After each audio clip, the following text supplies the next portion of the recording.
It was October, and my girlfriend was looking forward to her time off. She'd spent the past few months in the rush of college life at NYU, and after weeks of endless classes and city noise, she craved the quiet that only a trip back home could bring. She grew up in Buffalo, New York, a place that always felt familiar, even when she was far from it. So, when she found out she had a few free days, she called up a few friends from high school and decided to take a trip to a nearby campsite, something to help her unwind. The plan was simple: glamping in the woods with a cabin, a campfire, and a break from the city. Little did she know, this trip would become a night she'd never forget. Her friends, 4 of them, were all either 19 or 20, the kind of friends she'd known for years. They were eager to catch up, and the idea of camping in a cozy cabin, enjoying the fall air and the warmth of a fire, seemed like the perfect escape. They packed up, made the drive out to the site, and once they got there, the setting was everything she imagined. Rustic cabins scattered around, picnic tables and fire rings. The area was secluded, offering a quiet that made it feel as though the world was miles away. It was everything they had hoped for. As they unloaded their gear, my girlfriend and her friends noticed they weren't alone. A group of 4 guys, around the same age as them, had set up camp in the neighboring cabin. The guys were friendly enough, and after a brief conversation, one of them asked if they wanted to join them for a beer around sunset. No harm in that, my girlfriend thought. She wasn't much of a drinker, but a few beers by the fire seemed harmless enough. When the sun began to dip below the tree-line, they met up at one of the picnic tables. The fire crackled between them as the beers flowed. Everyone was laughing, chatting, and enjoying the evening. The night felt normal, relaxed, fun. The conversations shifted from lighthearted banter to more personal topics, and everyone was getting to know each other. It was exactly the kind of getaway she needed. But as the night wore on, things started to take a turn. One of the guys, a bit more drunk than the others, excused himself and wandered back into his cabin. He returned moments later holding a revolver. He waved it around carelessly, boasting about how it was his dad's gun. My girlfriend and her friends exchanged nervous glances, unsure of what to make of it. He was obviously drunk, and it didn't take long for the mood to shift. "Put that away, man," one of the girls said, her voice laced with concern. "You're way too drunk to be messing around with that." The guy laughed it off. "It's fine. It's not even loaded," he slurred, clearly enjoying the attention. But even if it wasn't loaded, the fact that he was waving a gun around like it was a toy made everyone uneasy. Still, the guy continued. "I'll prove it," he said, pointing the gun to the sky. He pulled the trigger 2 or 3 times, each time with a dry click.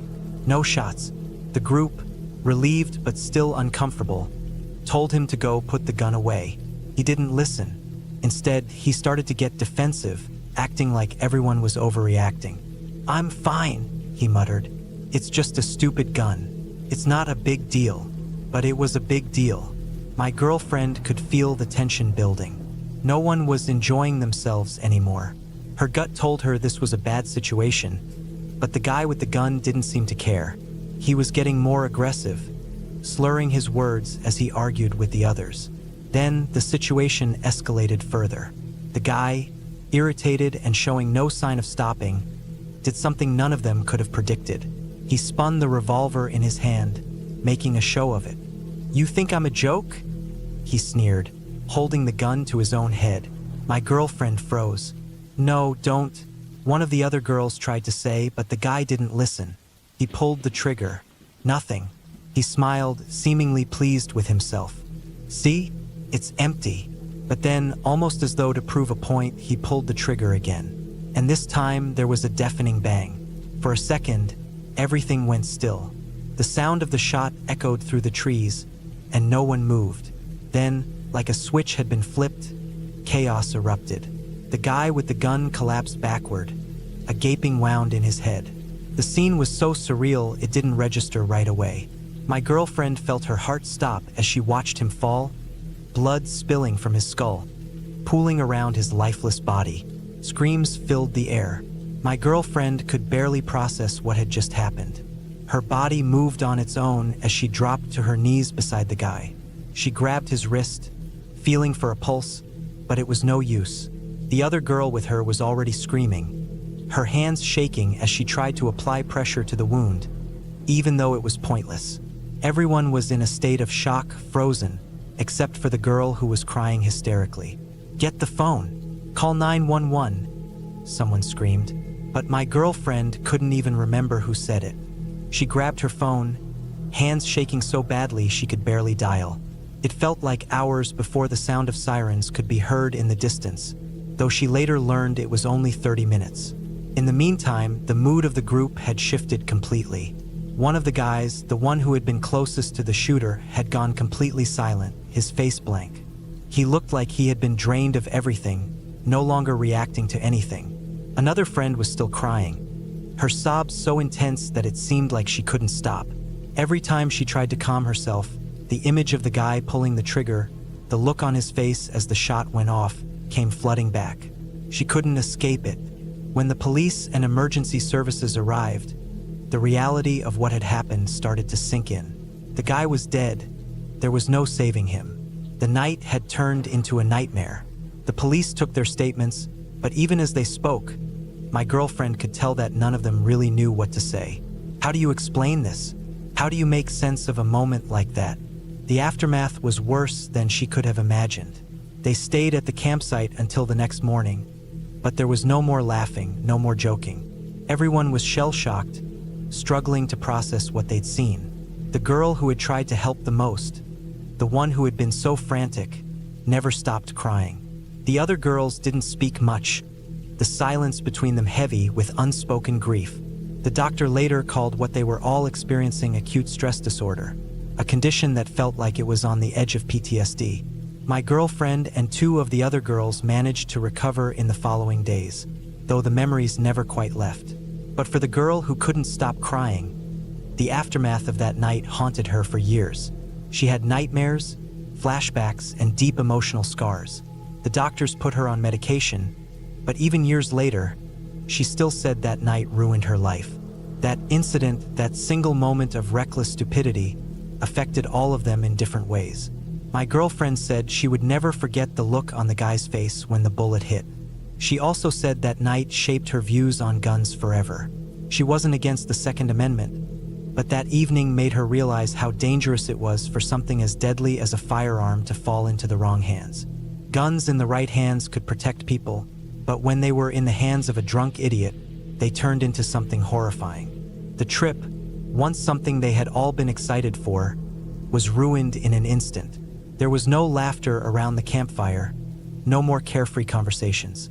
All that was left was the lingering image of the guy who thought it was a joke, until the joke went too far. It's been years since that night, and my girlfriend still carries the weight of what happened. The nightmares have faded, but the fear of guns, the trauma, will never go away. The damage done that night is something you can't fix with time. You just learn to live with it, even if it never truly heals.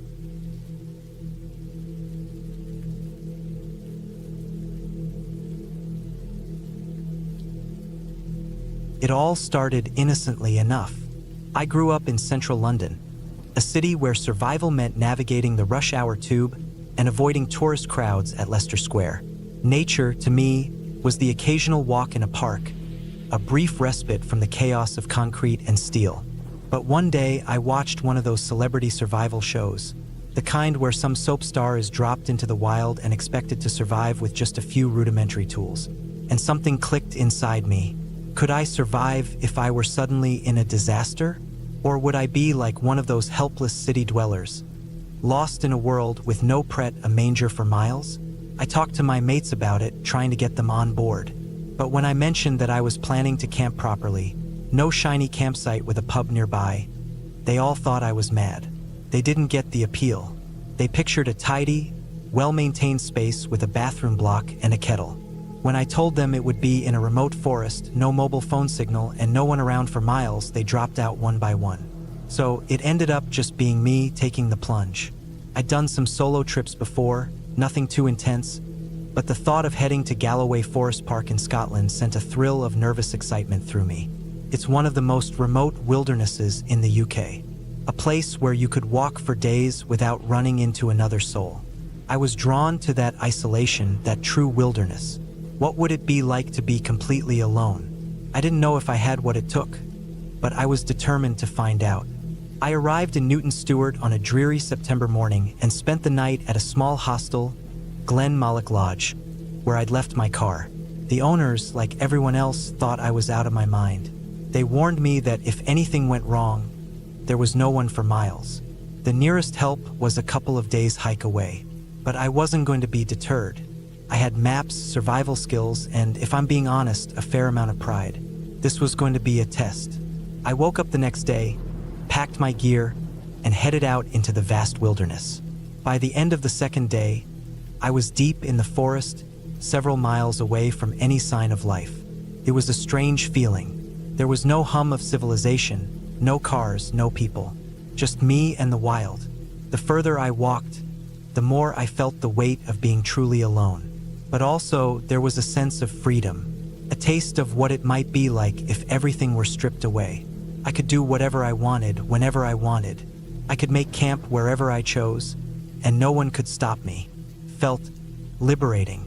By the time the sun began to set, I needed to find a place to camp. I spotted a ridge line on my map, and after a tough climb, I found a small patch of trees where I could shelter for the night. I set up my shelter, a simple tarp strung between two trees, and got to work building a fire and preparing some food. As the evening drew on, I felt a sense of satisfaction. The fire crackled, the cold of the night air settled in, and I had a warm cup of cocoa to sip before sleep. As the fire burned down to embers, I placed my mug carefully beside the flames, intending to keep the last of the cocoa warm. Then, I crawled into my sleeping bag, my exhaustion washing over me as I closed my eyes. The second night always feels different, deeper. You're no longer a newbie in the wild. Your mind starts to relax. I drifted off to sleep, not as tense as the first night. When I woke up, everything felt peaceful. The sky was still dark, the air crisp. I sat up, my body aching from the previous day's hike. The first thing I noticed was the absence of my mug, the one I had left by the fire. At first, I thought I had simply forgotten where I put it, but as I glanced around, I saw it. There it was, perched perfectly atop a log, far from where I had placed it. My heart skipped a beat. I couldn't remember moving it. I couldn't remember checking it in the night.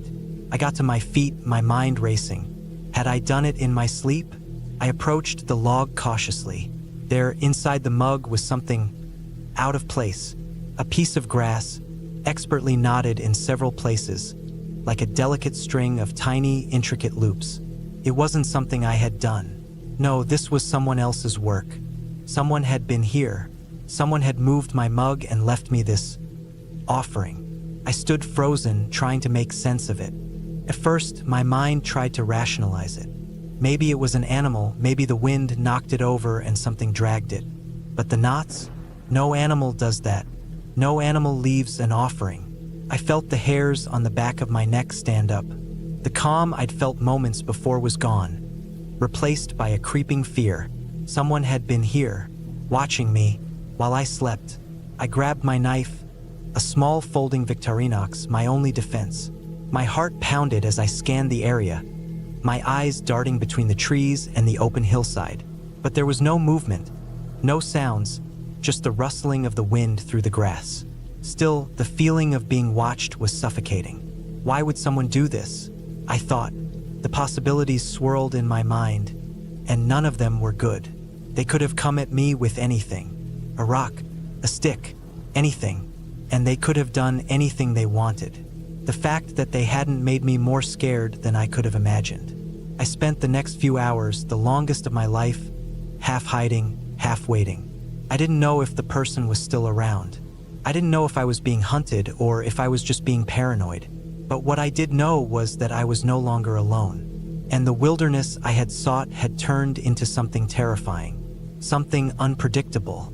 I left that camp later that morning, not looking back, not stopping to check if my mug was still on that log. It didn't matter anymore. What mattered was the deep, gnawing feeling that I wasn't the only one out there. And from that moment on, I never camped alone in a place like Galloway Forest again.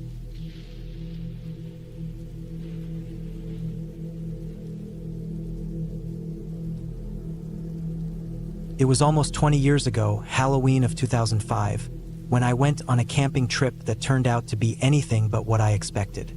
I was apprehensive about going at first. My ex-boyfriend invited me, and there were going to be 3 of his friends, which meant I'd be the only girl in a group of 4 guys. I wasn't sure how it was going to go, especially since I knew his friends from a few previous outings, but I had a feeling this would be awkward.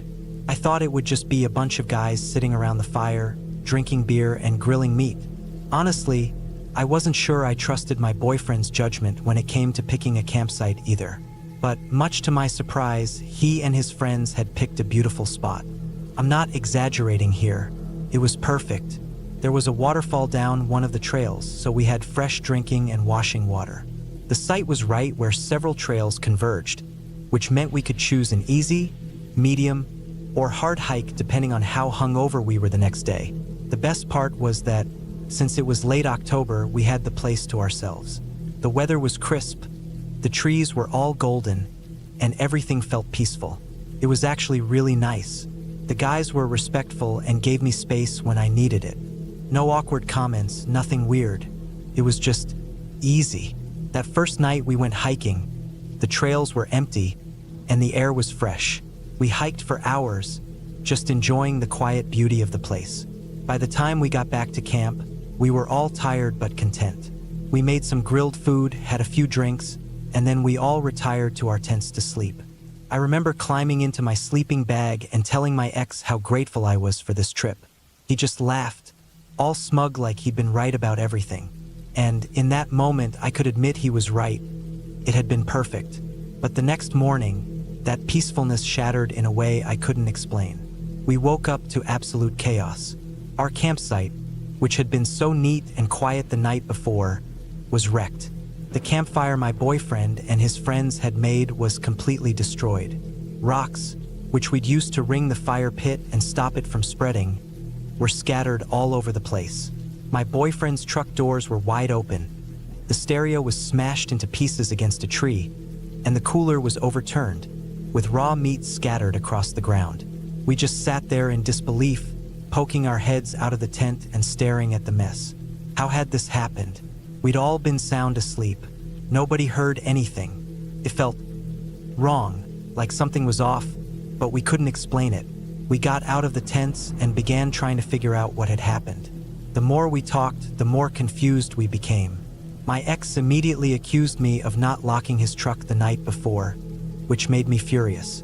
I remembered locking it. I was sure of it. I had a vivid memory of locking the doors, and I had put his keys in the front pocket of his backpack, way on the other side of the tent, far from the flap. I swore I did everything right. I was getting frustrated, and as he marched over to grab the keys, I could feel my stomach sinking. But the keys weren't in the bag. My blood ran cold. I began stumbling over my words, trying to explain that I had locked the truck, but there was no way to prove it now. I found the keys near the open truck door on the ground. How could they have gotten there? I felt lightheaded, like everything was spinning. My ex just stood there, completely quiet. Then he said he wanted to leave. He didn't say much else, just apologized to his friends, and we threw whatever we could salvage into his truck. We didn't talk on the way home. I kept asking him what he thought happened, why he thought the truck had been opened, why the cooler had been dumped. He wouldn't answer. He just kept saying he didn't know, and it was starting to drive me crazy. Finally, we pulled into a diner parking lot, both of us on edge, and he started to speak. He said something that shook me to my core. He said he'd had a bad dream the night before. Not a nightmare, but enough to wake him up. The way he described it was unsettling. He said that in his dream, he woke up and saw someone standing over him, crouched at the edge of his sleeping bag, with one foot on either side of him. He said the person's face didn't look right, like it was made out of something wrong, like ski mask material, but it wasn't a mask. It was something else. He realized he was dreaming and tried to shake it off, but that face stayed with him, even when he woke up. I didn't know what to make of it. His dream was odd, sure, but it didn't explain what had happened at the campsite. I pressed him for more details, but he just went quiet. I thought he was being weird, and he apologized again, but it didn't help. Something was off, and I couldn't shake the feeling that there was something he wasn't telling me. When we got back home, I called him later that day, but he said he didn't want to talk about it anymore. He had met up with his friends, and they all decided it was best to just move on. It was the most frustrating conversation I'd ever had.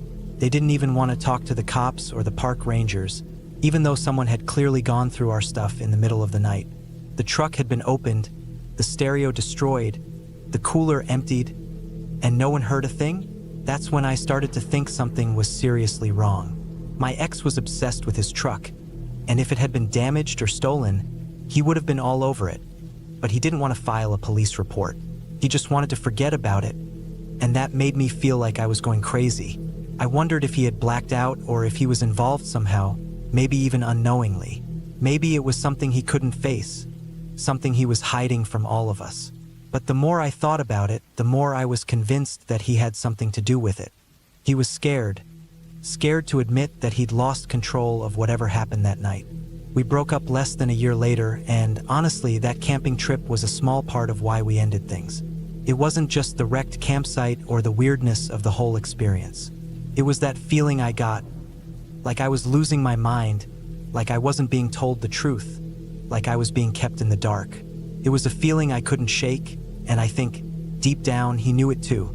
As for what really happened that night, I don't know. I'll never know. But I think whatever it was, it scared him. And it scared me too. I've never gone camping with him again. In fact, after that trip, he never went camping again either.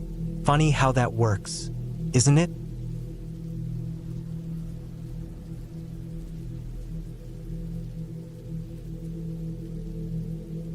This is the scariest true story I know, and I'm not exaggerating when I say it haunts me to this day. It's been almost 6 years now, and the events that transpired still don't make sense. It started with a man, my best friend's father, who was as ordinary as they come. At least that's how it seemed to all of us. The weird part is, he wasn't someone you'd ever expect to end up in a place like Roof Lake, up in the Northwest Territories of Canada. In fact, the more I think about it, the more I wonder if he ever intended to be found again. He was one of those guys who didn't care for the outdoors. In fact, he hated it. The kind of guy who liked staying indoors, tinkering with gadgets, watching TV, and avoiding anything that involved physical activity. If he could avoid walking the dogs, he would. He'd always say, "They're your dogs, not mine." And he wasn't shy about it. But then something strange happened, and it happened fast. One day, he announced that he was going camping. Not just in the backyard, but up in the wilderness. And not just any wilderness, but the kind that makes even the most seasoned outdoorsman uneasy. Roof Lake, a place so remote and cold that even seasoned hikers would hesitate to go there in the dead of winter. No one could understand it. He bought all this camping gear, tent, sleeping bag, stove, cooking utensils, the works, and started talking about hiking, canoeing, and spending weeks in the wild. The strangest part was that he wasn't going alone. He was taking the family's 2 dogs with him. 2 dogs he had barely acknowledged for years. No one understood it. My friend thought his dad was going through some midlife crisis, but what else could they do other than let him do whatever he thought was right?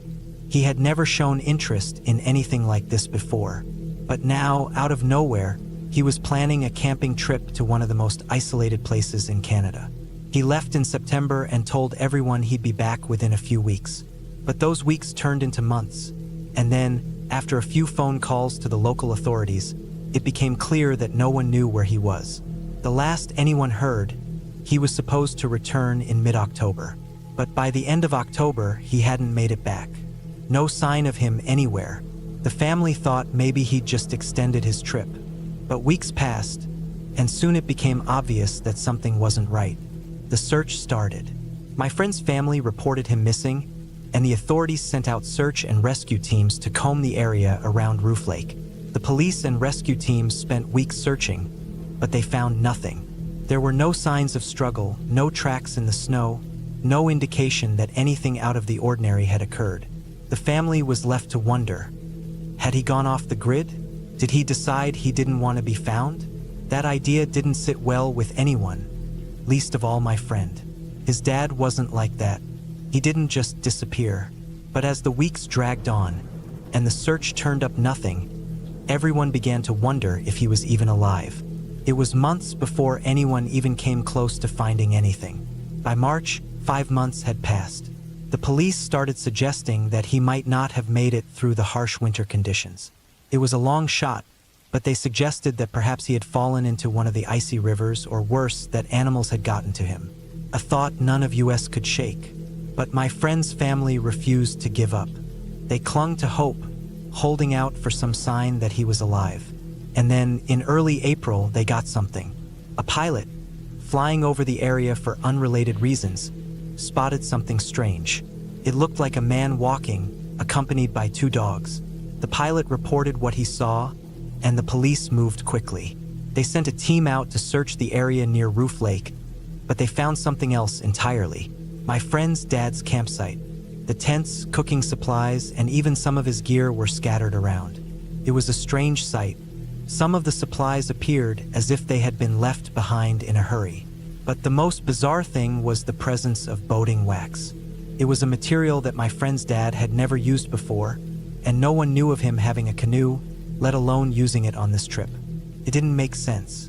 My friend's dad didn't own a canoe, as far as anyone knew. In fact, the only time he'd ever been near water was when the family went to a lake for a day trip, and that was always a hassle. But now, there was evidence suggesting he had used one. It was hard to make sense of, and there were more questions than answers. If he had a canoe, where was it? Why had he left the campsite behind?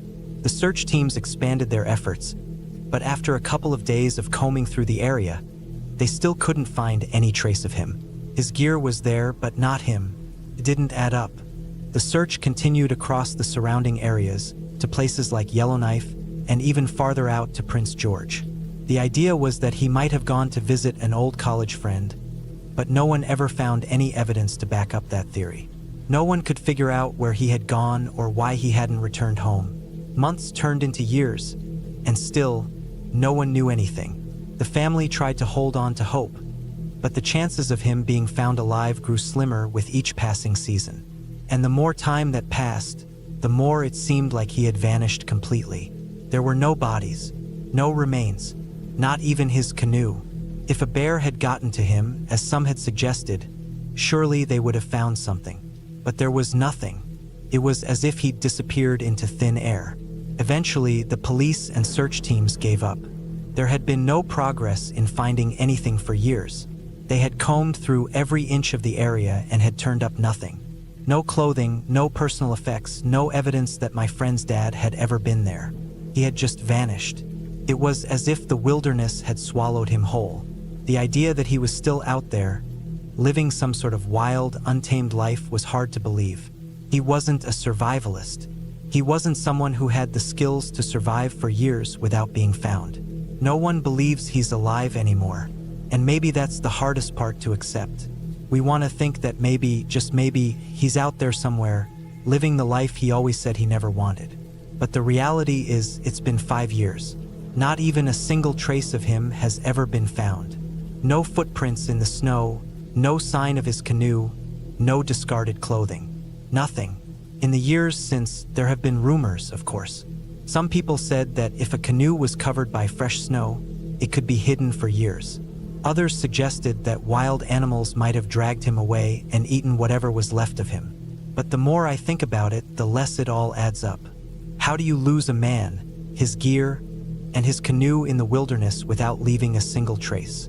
How does someone just disappear like that? The fact that they've never found a single thing, no remnants of his tent, no gear, nothing, feels off. It doesn't feel real. So what happened? It's the kind of thing that makes you question everything. What if he didn't just get lost in the wild? What if he didn't get eaten by animals? What if he just didn't want to be found? What if he really did vanish on purpose? But then I come back to the same thought. This wasn't the kind of guy who just disappears. He wasn't an outdoorsman, he didn't have the survival skills, and he didn't have the desire to just walk away from his family. He was a homebody, a guy who barely tolerated being around his dogs. And yet, one day he was gone. I can't say for certain what happened to him. Maybe he got lost, maybe he fell into the water and drowned, maybe something far worse happened to him. But the truth is, we'll never know. The wilderness doesn't give answers. It just takes. And sometimes, the most terrifying thing of all is the silence that follows when you can't even find a trace of someone.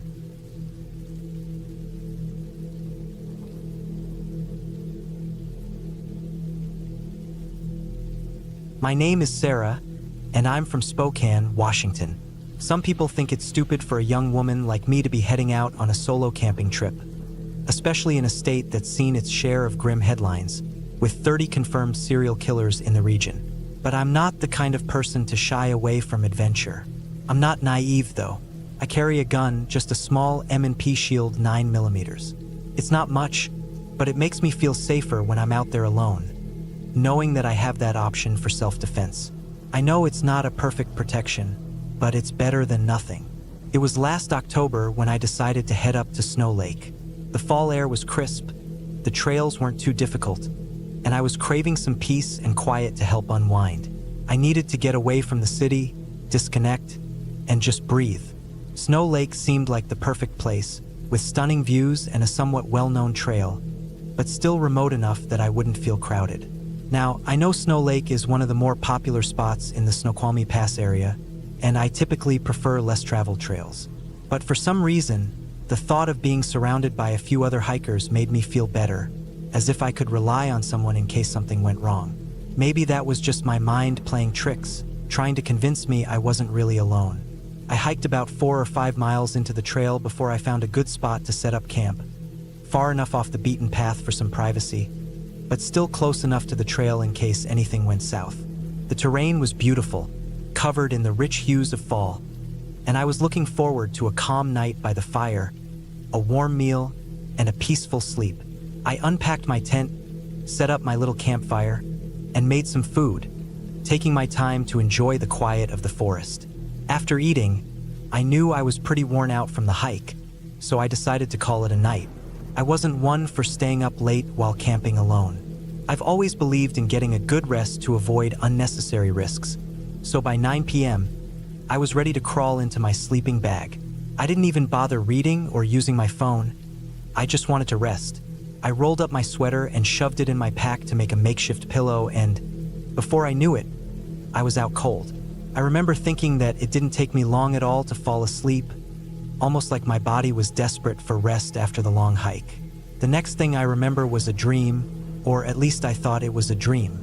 In the dream, my sister and I were sitting in the back of my dad's car, and we were on some kind of road trip. I didn't know where we were headed, but my sister kept teasing me about a crush I had back in high school. I told her to stop, but she wouldn't listen. I kept asking my dad to tell her to quit, but he didn't say anything. The whole thing was irritating, but it felt oddly familiar, like something I'd experienced before. And then, suddenly, I heard a sound, a zipper being pulled. It was so loud, like someone was pulling the zipper of a tent, right next to me. I blinked and tried to look around, but the darkness of my tent was impenetrable. I couldn't see anything outside, but the sound of the zipper continued, drawing closer, as if someone was standing just outside my tent and unzipping it slowly. It hit me like a ton of bricks. My mind cleared in an instant, and I realized that I wasn't in the car with my sister anymore. I was in my tent, and that zipper sound was real. Someone was at my tent trying to unzip it. I could feel my heart racing as I lay there in complete silence, trying to process what was happening. Without thinking, I reached for the gun in my bag. My hands were shaking, my fingers cold and stiff with adrenaline. I could hear the zipper moving again, the slow sound dragging on and on. I could feel the fear creeping up, but I forced myself to focus. I had trained with that gun. I had put in countless hours at the range, learning how to handle it, how to use it under pressure. But none of that seemed to matter as I fumbled to pull it out of my pack. The zipper kept moving. I could hear it clearly now, almost as if it were echoing in my head. I was shaking, but I had to get the gun ready. I finally drew it out, the cold metal of the M&P feeling heavy in my hands. My breath was coming fast and shallow, but I forced myself to stay still. I didn't want to make a sound, didn't want to give away that I was armed, but I couldn't stop my hands from trembling. The zipper kept moving, inch by inch, and I could hear the tension growing outside the tent. The person hadn't spoken. They hadn't made a sound aside from that zipper, and it felt like time had stopped. I was completely frozen in place, my gun aimed at the tent flap, waiting for the next move. Finally, I spoke, my voice sounding weak even though I tried to make it sound fierce. "If you don't want to die right here, you need to get away from my tent." There was silence. The zipper stopped. I could feel the weight of that silence pressing down on me. I was holding my breath, wondering if the person had heard me, wondering if they were backing away or just waiting for me to make a move. I told them again, more firmly this time, my voice trembling with the fear that I couldn't control. "I have a gun pointed at you. If you don't leave in the next 5 seconds, I'll shoot." I waited. The silence stretched on, every second feeling like an eternity.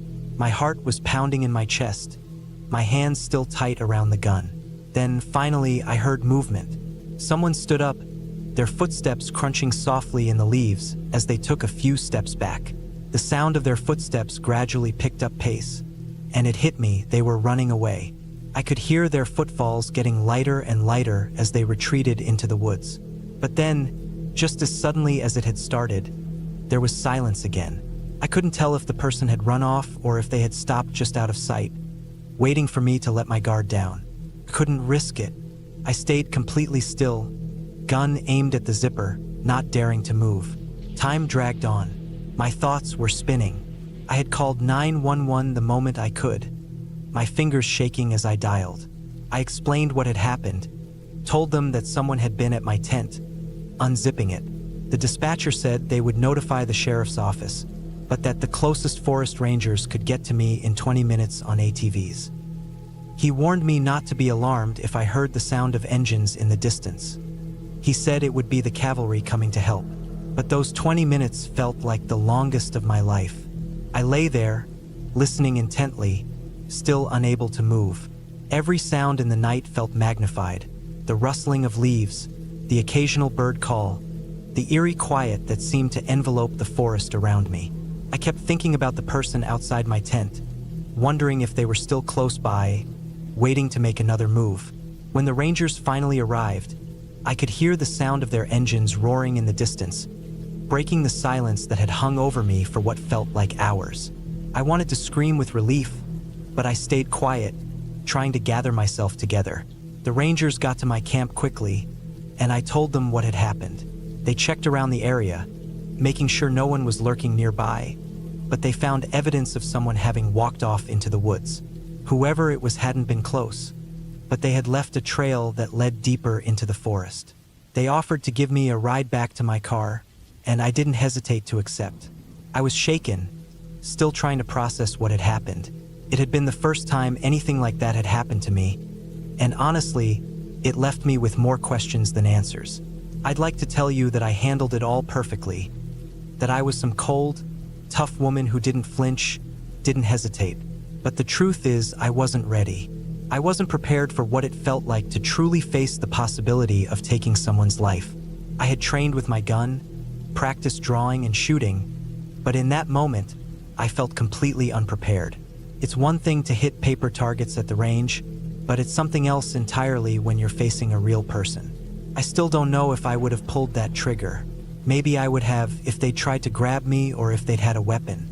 But in that moment, I wasn't sure I could. I think I would have begged them to stop, pleaded with them to leave. It wasn't the badass moment I thought I'd have. Since that night, I've thought a lot about the encounter. I still don't know who it was or what they wanted, but I know one thing for sure. I'll never go camping alone again in quite the same way. The forest can be peaceful, but it can also be dangerous. And now, every time I go out there, I can't help but wonder if there's someone else hiding just beyond the trees, waiting to test my resolve again.